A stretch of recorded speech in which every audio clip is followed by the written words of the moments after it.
सुखदेव जी कहते हैं, परीक्षित, एक दिन खेलते खेलते गोविंद यमुना जी के तट पर आ गए और ग्वाल वालों से बोले, आज भैया हम एक नया खेल खेलेंगे।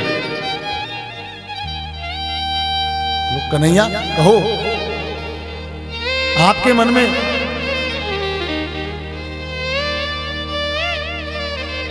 किस खेल के बारे में आप सोच रहे हैं? बोले भैया आज हम गेंद का खेल खेलेंगे,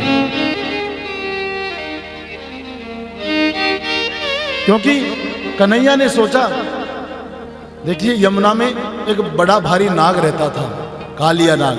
उसका विष का इतना प्रभाव था कि यमुना के जल के ऊपर से जो भी पक्षी उड़ते थे उस विष के प्रभाव से उस यमुना जी में गिर जाते थे और मृत्यु को प्राप्त हो जाते थे। कई जीवों की जब मृत्यु हो गई तो कन्हैया ने सोचा, ऐसा तो कोई खेल खेलूं जिससे इस नाग को यमुना से निकालूं।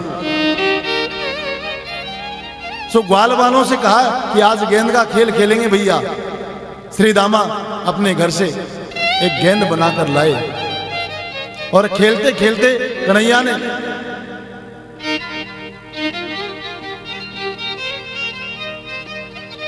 एक डंडा ले लिया चंदन का। श्री दामा ने जैसे ही गेंद को फेंका, कन्हैया ने जोर से मारा और वो सीधी यमुना जी में चली गई।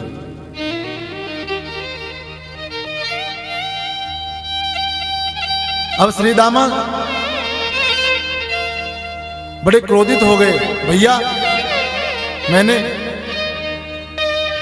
रेशम की मेरी महत्वपूर्ण जो गेंद थी उसको तुमने यमुना जी में फेंक दिया।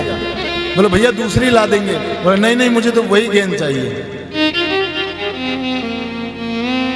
बाल हट होती है ना, बच्चे जब अड़ जाते हैं जिद पे तो बहुत बड़ा मुश्किल है उन्हें समझाना। सभी ग्वाल वालों ने समझाया, भैया नई गेंद लाकर दे देंगे, उस गेंद में ऐसा क्या था? नहीं, मुझे तो वही गेंद चाहिए। नागालयम रमणकम कस्मात् त्याज कालिय कृतम किं वा सुपर्णस्य तेने को ना समंजसम।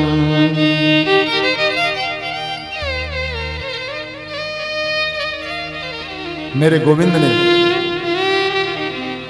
कदम्ब के वृक्ष पर चढ़ गए और छलांग लगा दी यमुना जी में। और जैसे ही यमुना जी में छलांग लगाई, सब ग्वाल बाल हक्के बक्के रह गए।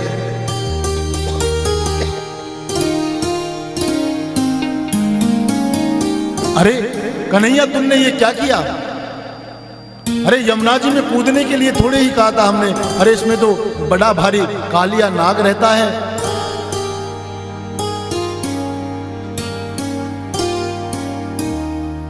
ग्वाल बाल दौड़े दौड़े माँ यशोदा के पास आए नंद महल में और कहने लगे, मैया कन्हैया ने यमुना जी में छलांग लगा दी। और जैसे ही माँ यशोदा ने सुना कि कन्हैया यमुना में कूद गया,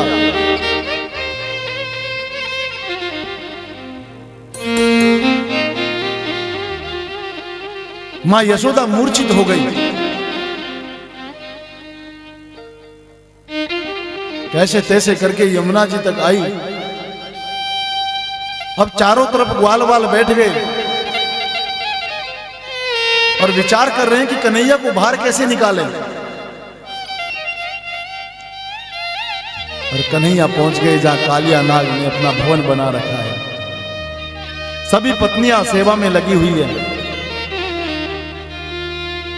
कालिया नाग विश्राम कर रहा था।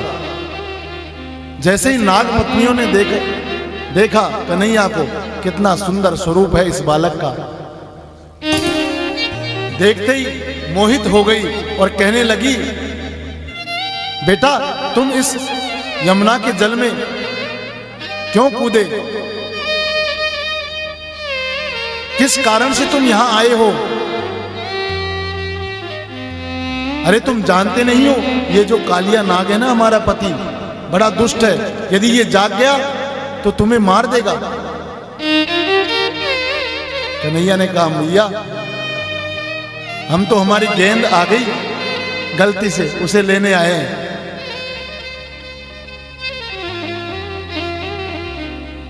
वार्तालाप हुई रही थी कि इतने में कालिया नाग जाग गया और गोविंद पर प्रहार किया। और जैसे ही प्रहार करने के लिए आतुर हुआ, गोविंद ने छलांग लगाई और उसके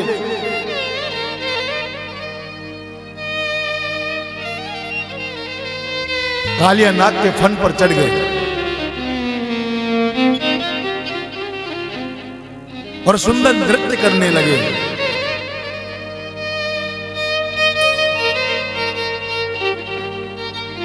आज गोविंद इतने नाचे कि कालिया नाग का जो फन था ना, उससे रक्त की बूंदे, रक्त की नदियां जिसे कहते हैं, एक एक फन से रक्त की धार प्रारंभ हो गई। और जब कालिया नाग को दर्द महसूस हुआ तो शरणागत हो गया और कहने लगा, प्रभु मैंने आपको पहचान लिया, आप और कोई नहीं, साक्षात नारायण है। मैं आपको पहचान नहीं सका पहले, मुझे क्षमा करें, मैंने बहुत बड़ा अपराध किया है।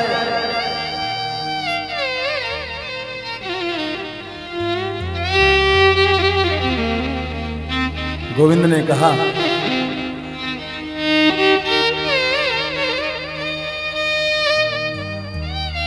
तुम्हें एक ही शर्त पर क्षमा कर सकता हूं, इस यमुना को छोड़कर तुरंत चले जाओ और रमण द्वीप में जाकर के निवास करो। बोले, प्रभु रमण द्वीप में यदि मैं जाता हूं तो वहां आपका सेवक है एक गरुड़, वो मुझे नहीं छोड़ेगा। बोले, चिंता मत कर, ये जो तुम्हारे फन के ऊपर मेरे चरणों के निशान है ना, चरण चिन्ह, इनको देखेगा ना तो तुम्हें कोई हानि नहीं पहुंचाएगा गरुड़।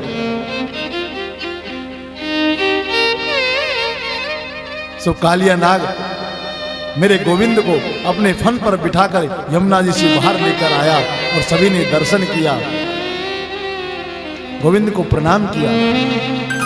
यमुना को दूषित होने से मेरे गोविंद ने बचाया।